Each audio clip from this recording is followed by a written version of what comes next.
Hello, everybody. This is Nish here again, and it's a great pleasure and a joy to once again connect with Waleuska Lazo and share such important and useful insights into childhood parenting. And she's an author of 3 books and finished her 4th manuscript. And let me talk to her. Let me get straight to the point. And we are basically talking today about unconscious parenting. And are we approaching our children from a point of fear, or are we approaching from a point of love? So I will let Waleuska, mother of 2 beautiful children, Victoria and Emma, speak about this. So please tell us what are your views? Thank you, Nish. Yes, and that is a great question for every parent to ponder upon. I think that as parents, we are programmed to believe that we live in a highly competitive Darwinian society where survival of the fittest is the underlying foundation of human nature.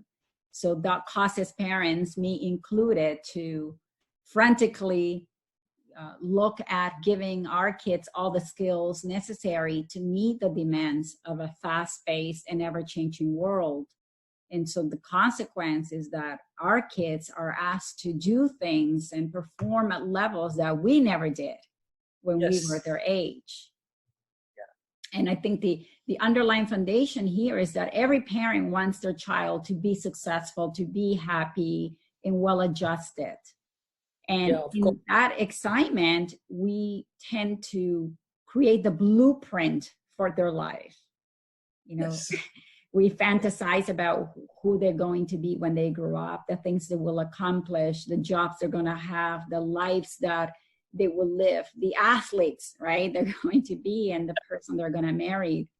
And that's okay, you know, to do, as long as we're not designing a blueprint that it's all our unmet goals and the things that we didn't get to do, and now we're trying to live it through our children. Because then the fear, we as parents develop this fear that our children won't succeed or conquer the world unless certain conditions are provided, unless certain behaviors are cultivated and certain milestones are achieved. And I don't think there's anything wrong with that, as long as we're not coming at it from a place of fear. It's very important to know that. I think this is happening all over the world. In India, it's very much true, you know, and what you said is, I think we don't facilitate or enable our children. We dictate, so to speak, their lives, you know, how they are going to be and what they are going to do. So what do you think is going to happen to the children when we are doing this to them? What goes in their mind or their hearts? Well, I think it's, you know, we first need to realize as parents that a lot of what we do, you know, we do out of love, you know. You know, we don't set to go and harm them. You know, every action I believe that, you know, parents do take for their children is for their well-being. The danger is that sometimes the actions that we think are doing good to our children are actually doing the opposite. And that's where the term unconscious parenting comes from. And we have to become conscious of, you know, what we say and what we do, and the subliminal message that we are sending to our child, because a lot of our actions as young parents are fear driven. You know, we always have this fear in the back of our head, especially, you know, first time parents, is that our children will not succeed unless we intervene and overprotect and orchestrate their every move. And I think we mean well. Of course, yes. But we have to be aware or careful that we are not transferring our anxiety and our fears onto our children. So, sorry, go ahead. Go ahead.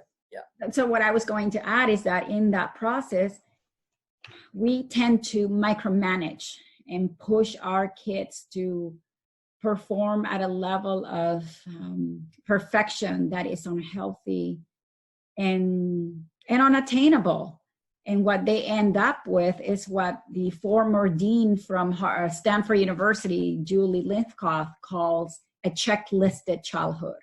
And that is such a powerful term. And it was a huge awakening for me, because that is really what we do to our children. You know, we have this long checklist as to everything they're going to do. And I was a master at that checklist. You know, my kids were going to play the piano, speak 4 languages, and be on the debate team and go to Harvard. And, you know, and it's so I ended up having them have it, instead of being children, what we give them is a checklisted life. And as parents, again, we have to become conscious that on the one hand, we are constantly worrying, are they eating healthy? Are they drinking enough water? Making sure they're not consuming too much sugar. And the big one that I hear everywhere at the schools and other parents is the amount of time that our children are spending on the computer, on the iPad, on their phones, on TV. And yet, on the other hand, which I find ironic, is that we are okay to deprive them of their sleep, to wake them up early to go to, you know, a practice before school or a sport or, you know, extracurricular activities. And we are okay to see them go to sleep late at night, starting for a do or die test. And I am guilty of that. And the worst is that we, you know, we feel that it's acceptable to overload our children with very long days above and beyond the time that they're at school, because now they have after school tutors just to keep up with the demands. And so for me as a parent, I had to take a step back and really think, you know, how is this okay? How is it okay? And are we accepting of those sacrifices that our kids are doing, as long as we get to check one more item on our checklist, right? Yes. And the biggest question is, are we pushing our kids to perform at, you know, highly competitive levels because we want them to, you know, walk this yellow brick road that we designed for them in the hopes that they will find the golden ticket to happiness? And whose happiness, Nish? You know, if we are honest, is whose goals are we talking about? Our children or our own? Our own goals. And there are a couple of things, you know, from what you're saying. One is that I read somewhere that 35% of the jobs that are going to be in the future are about skills that don't exist today, or the jobs that don't exist today.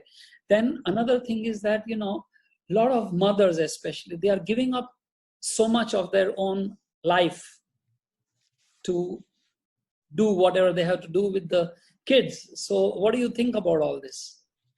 Absolutely. I think that, you know, because we want the best for our kids, we become so focused on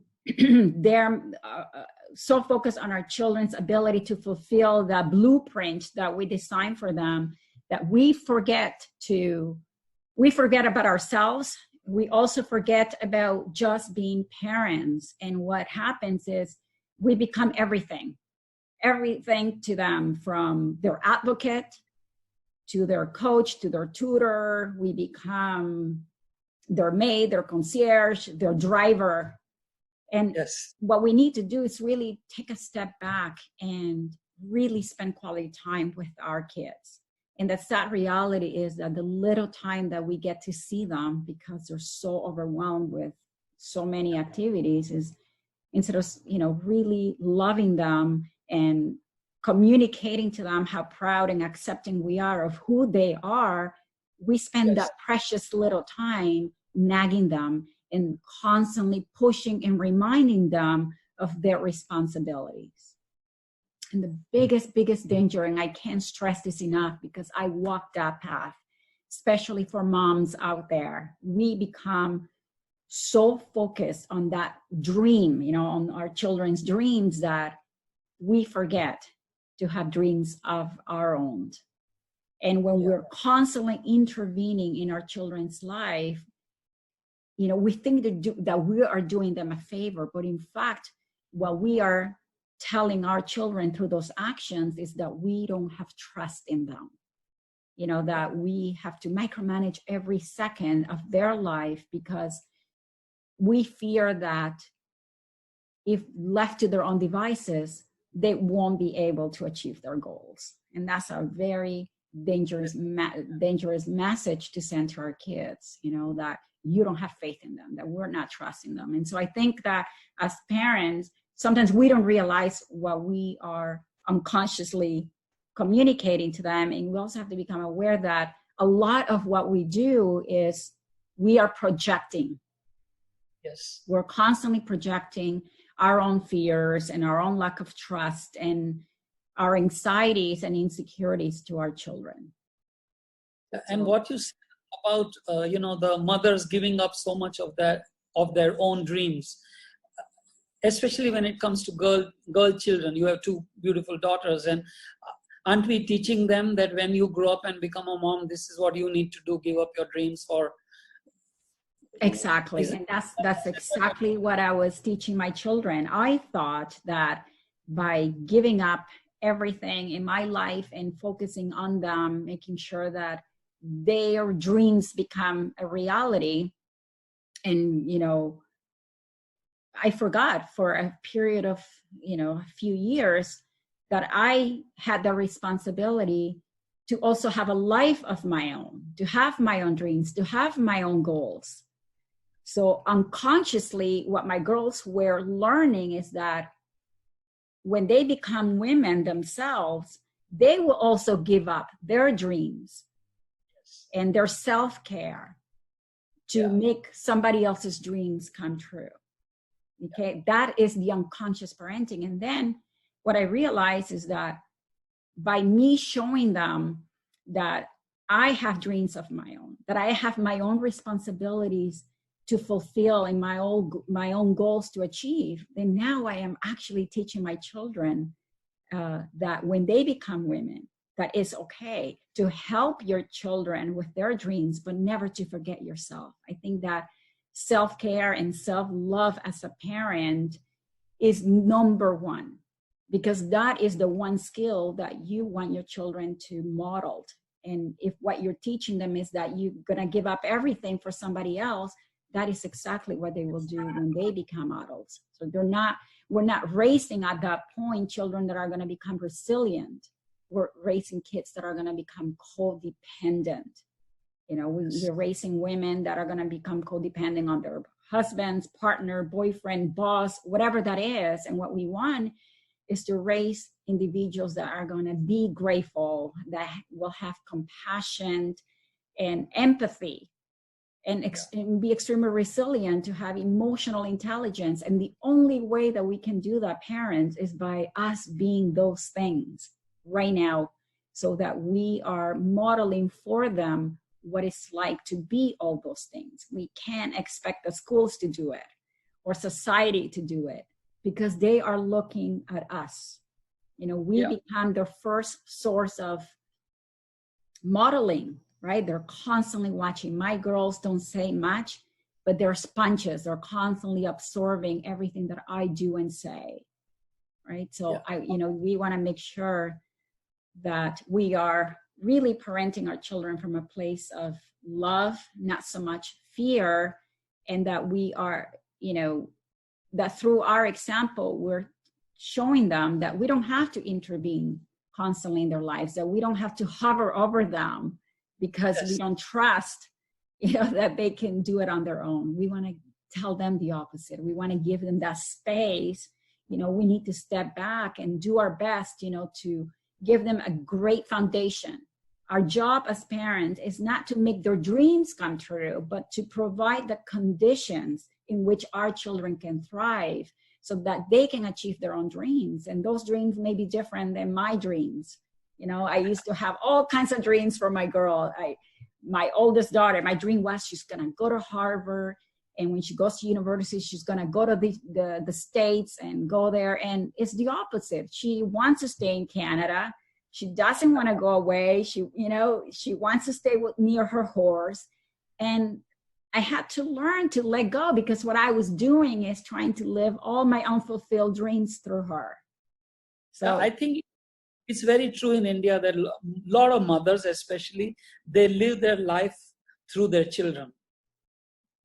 You know, because a lot of them are homemakers and they don't pursue a career, lots of them. And then they, whatever they want, they make their kids do. And that is how they live their life, through their kids. And I think it's really dangerous. And that is something that we need to speak about in the next upcoming episode, about what happens in this whole, sequence of mother giving up her life for her daughter or her son, and how that impacts the mother and how it's going to impact the child now and when the child grows up to become an adult, So that is something we are going to talk in the coming episode. And thank you so much, Waleuska. This was really great. Any parting remarks that you want to tell us?